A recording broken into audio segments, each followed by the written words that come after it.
Praise the lord. ప్రభు అయిన యేసుక్రీస్తు నామంలో మీ అందరికీ హోసన్నా మినిస్ట్రీస్ తరపున నా హృదయపూర్వకమైన వందనాలు తెలియపరుస్తున్నాను. ప్రియులారా, మరి ప్రతిదినం ఇలాగొర ఈ అనుదిన కృప అనే క్లుప్త సందేశాల ద్వారా ఆధ్యాత్మికంగా బలపరచబడుతున్నారని, దేవుని వాక్య ధ్యానంలో దేవునికి చేరువై దీవెనలు కలిగించగలిగిన సర్వశక్తి కలిగిన దేవుని సన్నిధిలో ఫలిస్తున్నారని విశ్వసిస్తున్నాను. ఎందుకంటే దేవుని వాక్యంలో వ్రాయబడి ఉంది, నీటి కాలువలో ఎవరన్నా నాటబడిన చెట్టు ఫలిస్తుందని. ఆ నీటి కాలువ అనేది దేవుని వాక్యానికి సూచన. ఈ జీవజలములను ఆనుకొని ఉన్న మన బ్రతుకులు కూడా ఫలించగలుగుతాయి. గనుక ఈ వాక్య ధ్యానాలు మీ ఆధ్యాత్మికమైన జీవితానికి ఎంతో ఆశీర్వాదకరంగా ఉంటున్నాయని నేను భావిస్తూ ప్రభుని స్తుతిస్తూ ఉన్నాను. వీటిని అనేకులకు మీరు పరిచయం చేయండి. ప్రతిరోజు ఉదయాన్నే మొదటి గడియలలోనే ఈ క్లుప్త సందేశాల ద్వారా ఆ దినమంతా ఆ వాక్య ధ్యానం మీ హృదయంలో కలగాలని నేను ఆశిస్తున్నాను. ఈరోజు లోకంలో ఎన్నో వార్తలు మనం వింటున్నాము. కొన్ని వార్తలు మనకు ఆశ్చర్యాన్ని కలిగించేవైతే మరికొన్ని వార్తలు మనల్ని కృంగదీసేవి. కొన్ని మాటలు మనల్ని ఆధ్యాత్మికంగా బలపరిచేవి అనుకుంటే, కొన్ని మాటలు మనల్ని ఆధ్యాత్మికంగా పతనావస్థకు తీసుకుని వెళ్ళేవి మనం వింటున్నాము. కానీ ఈ సందర్భంలో మనం వివేచించవలసింది, నా నోటి మాటలు ఒకరికి ప్రయోజనకరంగా ఉన్నాయా, హానికరంగా ఉన్నాయా?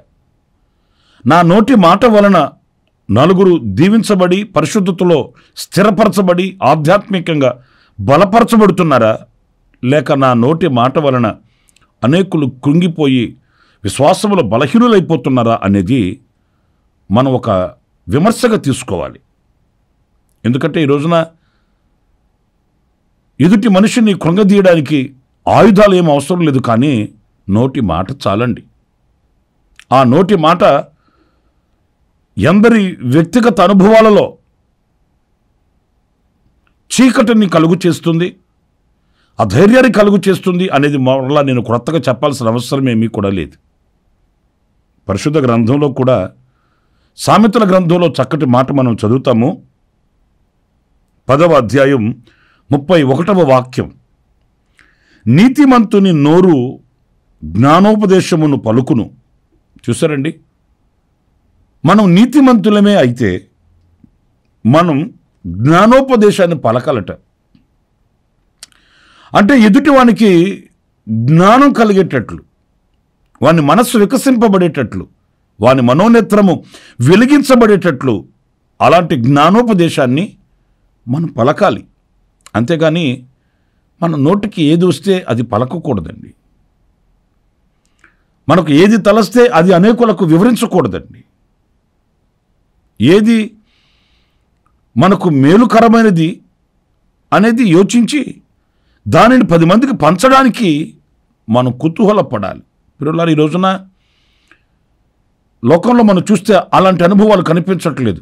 మంచి కంటే కూడా చెడు ప్రబలిపోతుంది. చెడు వార్తలు విస్తరించిపోతున్నాయి. మంచి మాట 10 మందికి చేరాలంటే ఎంత ఆలస్యమో, ఎంత కష్టపడాలనో. అదే చెడు మాట ఒక 10 మందికి చేరాలంటే తక్షణమే చేరిపోతుందండి. కానీ ఆ హానికరమైన మాటని వెల్లడి చేసిన వ్యక్తికి అది ఎంత శిక్షను తీసుకుని వస్తుందో అనేది మనం వివేచించాలి. ఒక మాటే కదా అనుకుంటాం. కానీ దాని ప్రతిఫలం పోదండి. ఒక లేని దానిని ఉన్నదిగా పుట్టించి ఆ వార్తని ప్రబలటట్లుగా 10 మందికి చేరవేసిన ఆ వ్యక్తికి దేవుని తీర్పు ఉంటుందండి. అది ఎదుటి వాళ్ళు కావచ్చు, మనమే కావచ్చు. అన్నప్పుడు ప్రతి మాటని ఆచి తూచి మనం పలకాలి. వాక్యాలు మనం చదువుతాము. అదేంటంటే దైవభక్తి కలిగిన వారి మాటట అవునంటే అవును, కాదంటే కాదు అన్నట్లుగా ఉండాలంటండి. దానికి మించినవి ఏవైనా కూడా సాతాను నుండి మనకు కలిగేవి అనేది వాక్యం చెప్తుంది. మనం బంధువులతోనైనా, రక్త సంబంధికులతోనైనా, కుటుంబంలో ఉన్న వాళ్ళతోనైనా, ఎవరితోనైనా మనం మాట్లాడేటప్పుడు ఈ మాట జ్ఞానోపదేశముగా ఉండాలి.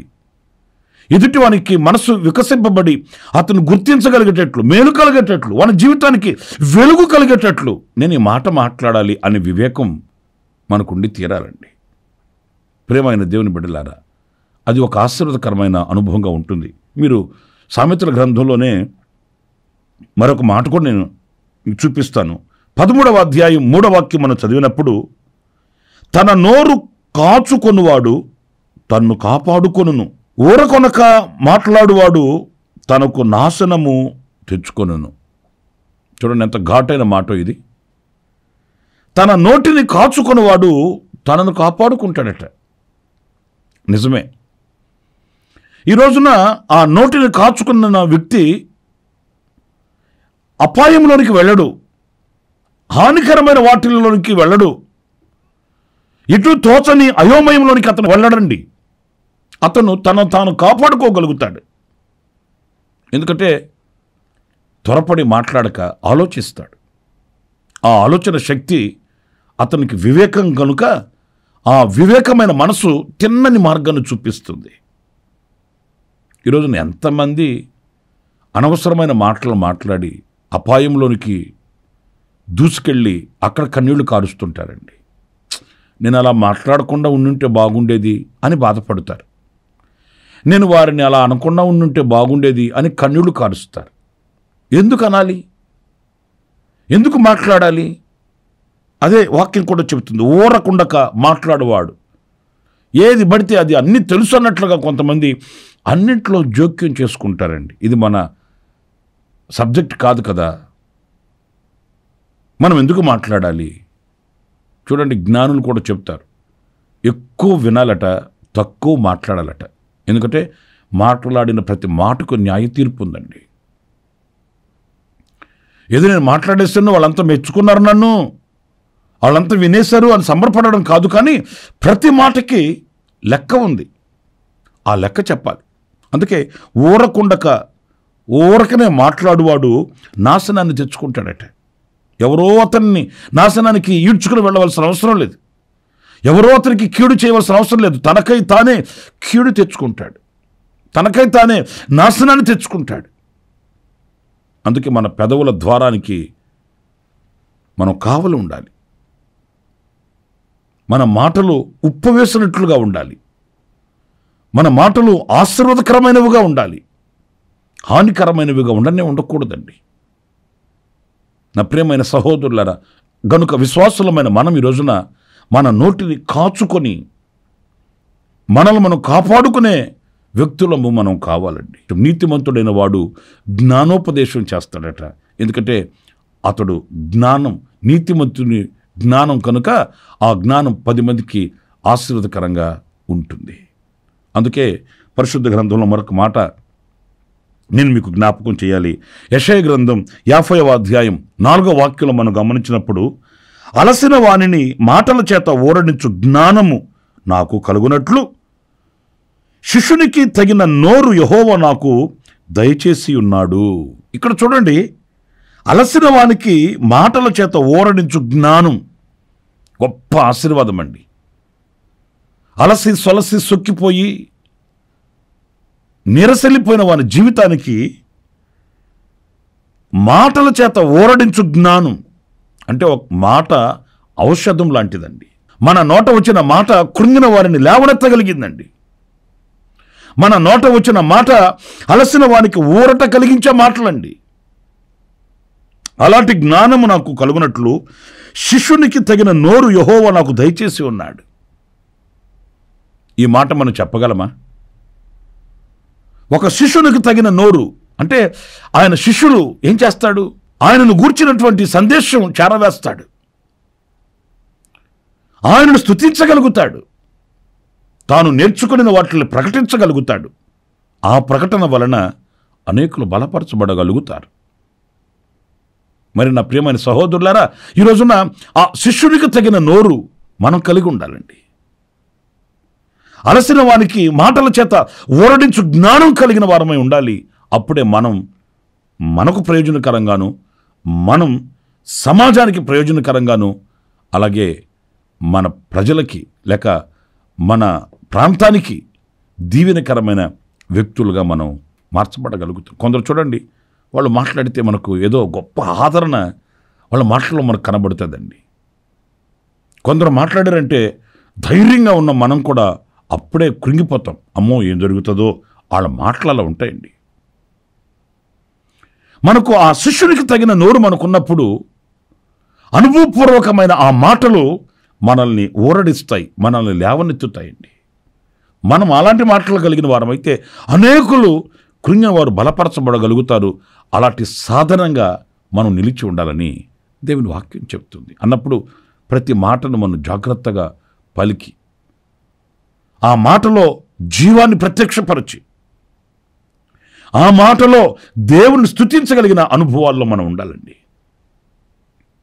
మనకు బాగా తెలిసిన చరిత్ర, యెహెజ్కేలుని ఎముకలు కలిగిన లోయలోకి తీసుకుని వెళ్ళాడు ప్రభు. అక్కడ ఆ ఎముకలు ఎండిన ఎముకలండి. వాటిని చూయించినప్పుడు ప్రభు యెహెజ్కేలు అడుగుతున్నాడు, నరపుత్రుడా ఇవి జీవించగలవా అని.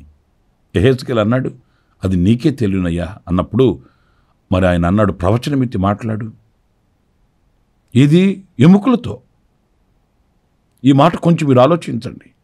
నువ్వు ప్రవచనమిత్తి మాట్లాడు అన్నప్పుడు యెహెజ్కేలు ప్రవక్త ప్రవచనమిత్తి మాట్లాడాడు, ఎండిన ఎముకలారా మీ మీద మాంసము పొదుగునుగాక. ఏమంటే మనమైతే మాట్లాడతామండి, అవి ఎండిపోయి నిర్జీవమే పడిపోయి ఉంటే వాటికి మాంసం ఎలా పొదుగుతుందండి? ఇది ఎలా జరుగుతుంది అనే సందేహం మనకు కలుగుతుంది, సంశయిస్తాం.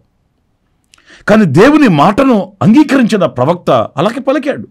నేను ఇక్కడ ఎందుకు మీతో ఈ చరిత్ర చెప్తున్నానంటే, ఆ మాట చూడండి, ఆ ఎండిన ఎముకల మీద మాంసం పొదిగిందండి, మరలా జీవం కలిగింది, శరీరం కలిగింది, గొప్ప మహాసైన్యముగా మార్చబడ్డారట.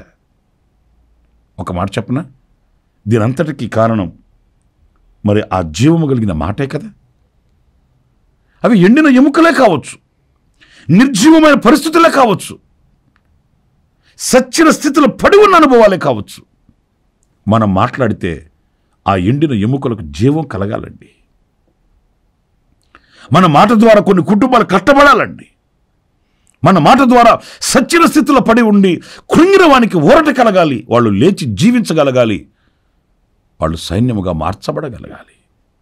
అలాంటి అనుభవం మన మాటకి కావాలి. అందుకే మన నాలుక పరిశుద్ధపరచబడినదై పవిత్రపరచబడినదై ఉండేటట్లు పరిశుద్ధాత్ముడు మొట్టమొదట ఆయన 120 మంది మేడగదులు ప్రార్థన చేస్తున్నప్పుడు ఆ పరిశుద్ధాత్మ కొమ్మరింపు కలిగినప్పుడు ఆయన ఆ నాలుకలు పట్టుకున్నాడు. వారు అనర్గళంగా భాషలో మాట్లాడగలిగారు, మర్మాలు మాట్లాడగలిగారు, ప్రభుతో ముచ్చటించి స్తుతించగలిగారు. పరిశుద్ధాత్మ శక్తి. నేను ఒక మాట చెప్పనా, ఆ మొదటి అనుభవంలోనే ఎందుకు పరిశుద్ధాత్ముడు వాళ్ళ నోటిని ముట్టాడు అనంటే, ఇక మీదటి వాళ్ళు మాట్లాడే మాట అది లోకంలో ఉన్న ప్రజలకు వెలుగునిచ్చేది కనుక, వెలుగునిచ్చేదిగా ఉండాలని, కుటుంబాలని కట్టేదిగా ఉండాలని, అనేకులు ప్రభు వైపు ఆకర్షించగలిగినట్టుగా ఉండాలని మొదట ఆయన వాళ్ళ నోటిని ముట్టాడు. వాళ్ళు అనర్గళంగా భాషలో మాట్లాడుతూ స్తుతించగలిగారు. పరిశుద్ధాత్మ అభిషేకాన్ని పొందుకున్నప్పుడు వాళ్ళు దేవునితో మాట్లాడగలిగారు. మరి ఈరోజున పరిశుద్ధాత్మ అభిషేకాన్ని మనం కూడా పొందుకోవాలి. ఆ ఆత్మ నింపుదల, ఆ ఆత్మ అభిషేకం మనం పొందుకున్నప్పుడు మన ద్వారా వచ్చే ప్రతి మాట అది అలసిన వానికి ఊరట కలిగించేటట్లు, మరణపు ఛాయలలో నడిపించబడుతున్న వారికి వెలుగును చూపించి జీవాన్ని ప్రసాదించేటట్లుగా ఉంటుంది అనే విషయాన్ని మనం మర్చిపోకూడదండి. పరిశుద్ధ గ్రంథంలో మరొక మాట కూడా మనం కీర్తనలు 81:10 చరణాన్ని కూడా మనం చదవగలిగితే అక్కడ వ్రాయబడిన మాట ఏంటంటే, ఐగుప్తీయుల దేశంలో నుండి నిన్ను రప్పించిన నీ దేవుడగు యెహోవాను నేనే, నీ నోరు బాగుగా తెరువుము, నేను దానిని నింపెదను. చూసారండి, అంటే మనం అనర్గళంగా అడగాల ఆయన్ని, ప్రభువా నాకు ఇది కావాలి, నాకు అది కావాలి, నన్ను ఇలా చేయండి, నన్ను ఇలా నడిపించండి అని అడిగితే ఆయన అనుగ్రహిస్తాడట. నన్ను పరిశుద్ధాత్మ చేత నింపండి అని అడిగితే ఆయన పరిశుద్ధాత్మ చేత నింపుతాడు. 120 మంది మేడగది మీద చేసిందేంటి? ప్రార్థన చేశారు, అంటే మొరపెట్టుకున్నారు, అంటే ప్రభుత్వం చెప్పుకున్నారు. యూదయ, సమరయ, గలిలయ ప్రాంతాలలో మేము నీకు సాక్షులుగా ఉండాలనుకుంటే నీ అభిషేకం, నీ ఆత్మ నింపుదల మాకు కావాలైనా ఆ ఆదరణకర్తని మాకు పంపించండి అని వాళ్ళు ప్రార్థన చేశారు. ఆ ప్రార్థన ఫలితం పరిశుద్ధాత్మని యొక్క నింపుదల కలిగింది, పరిశుద్ధాత్మ కుమ్మరింపు కలిగింది. ఆ ఆత్మచేత నింపబడ్డారు, ప్రవచనమెత్తి మాట్లాడగలిగారు, బలహీనులైన వాళ్ళకి బలం కలిగింది, పేతురు లాంటి భయస్థులకి ధైర్యం కలిగింది. వాళ్ళు లేచి నిలిచి అనర్గళంగా ప్రభుని గురించి ప్రకటించగలిగారు. ఆ మాటలు ఇంచుమించు 3000 మందిని ఒకే రోజున ఒక్క మాట కట్టిందండి. వాళ్ళ హృదయాలు తట్టిందండి, వాళ్ళు నొచ్చుకున్నారండి, ఒప్పుకున్నారండి. వాళ్ళు సాగిలపడి ప్రభులో స్థిరపరచబడ్డారండి, సంఘంలో చేర్చబడ్డారండి. మరి ఈ రోజున నా ప్రియులారా, ఈ పరిశుద్ధాత్మ అభిషేకం యొక్క నింపుదల, పరిశుద్ధాత్మ యొక్క ఆ శక్తిని, బలాన్ని మనం పొందుకొని పరిశుద్ధాత్మని వలన మనం మాట్లాడగలగాలి. ఆ మాటలు జీవితాలు కట్టగలిగి ఆశీర్వాదాన్ని మనకు పంచగలిగి సర్వశక్తి కలిగిన దేవునికి పత్రికలుగా మనం జీవించడానికి మనల్ని ఒక సాధనంగా మార్చగలుగుతాయి. మన నోటి మాట ద్వారా అనేక కుటుంబాలు దీవించబడతాయి. అలాంటి కృప దేవుడు మనందరికీ ప్రసాదించునుగాక. ఆమేన్. తలలో వంచటి చిన్న ప్రార్థన చేసుకుందాం. జీవాధిపతి అయిన ప్రభువా మీకు వందనాలు. నైనా, నీతిమంతుని నోరు జ్ఞానోపదేశమును చేయును అని మీ లేఖనాలలో రాసినట్లు మా నోటి మాటలు జ్ఞానోపదేశము కలిగేటట్లు, అనేకులకు దీవెనను అనుగ్రహించేటట్లు, అనేక జీవితాలు కట్టబడేటట్లుగా పరిశుద్ధాత్మ శక్తి చేత మేము నింపబడి ప్రతి మాట దీవెనకరంగా ఉండేటట్లు నైనా మీరు మమ్మల్ని మలచండి, మార్చండి. ఆ రీతిగా మీ చేతుల్లో పాత్రగా మమ్మల్ని వాడుకోండి. మీ అభిషేకాన్ని మీరు మాకు అనుగ్రహించండి. మీ ఆత్మచేత మమ్మల్ని ముద్రించండి. మా నడకను సరిచేయండి. మమ్మల్ని నూతనమైనటువంటి అభిషేకంతో మీరు నింపి ఆశీర్వదించమని మమ్మల్ని మీ చేతులు సమర్పించుకుంటూ యేసు నామములో ప్రార్థించి వేడుకొనుచున్నాను తండ్రి. ఆమేన్, ఆమేన్. ప్రభు మిమ్మల్ని దీవించి ఆశీర్వదించునుగాక. ఈ దినమంతా విశేషమైన కృప నా దేవుడు మీకు ప్రసాదించునుగాక. అలాగే ఈ రోజున జన్మదిన శుభవేడుకలు జరుపుకుంటున్న మీ అందరికీ మా హోసన్నా మినిస్ట్రీస్ తరపున శుభాభివందనాలు తెలియపరుస్తున్నాను. కన్నీళ్లలో, కష్టాలలో ఉన్నవారికి నా దేవుని కృప కలగాలని ప్రార్థిస్తున్నాను. నా దేవుని సన్నిధి మీకు తోడై ఉండుగాక. ఆమేన్. ప్రతి దినము ఈ అనుదిన కృపాను సందేశాల కొరకు, ఇంకా మరిన్ని ఆత్మ సంబంధమైన సందేశాల కొరకు ఈ మా యూట్యూబ్ ఛానల్ ని సబ్స్క్రైబ్ చేసుకోండి. Pastor Ramesh hosanna ministries.